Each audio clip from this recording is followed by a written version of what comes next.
I think we should call it out for what it is. There is this narcissistic culture online that treats being morally right and doing the right Hmm. thing as a contest, and it's made being a good person feel impossible and feel like this impossible standard. So it means as well that people now leer to the far right, because what the right has that the left doesn't is no standards. You can be the worst person imaginable and the far right will still support you. You could be a genuinely good person and have made one mistake once in your life, like forgot to put rubbish in the bin, and you'd get cancelled by the left. And I think the left's impossible standards are cannibalising it alive, and that comes into play when it comes to music and holding people accountable and doing the right thing. If we were to try and talk about the nuance of the grey area when it comes to, bands who've been accused and proved that they didn't do it, bands that haven't been accused but have definitely had some dodgy behaviour in their own words, and like, no, they didn't legally get charged, but they in their own words said in a article or a book or whatever that they did it.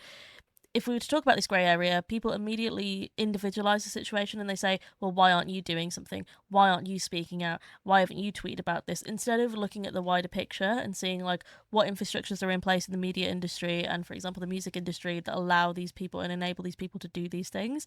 And instead we individualize it so much because we can't, it's harder to point blame at an entire industry and change that because it takes Hmm. work, but instead it's easier and lazier to just sit online and point the finger at other people and feel like you're doing something and call yourself an activist because you called somebody else a bad person for not speaking on something they had no idea about. It's so much easier, and it's lazy activism, and it's cannibalizing the left, and Facts. it's cannibalizing the actual work that can be done.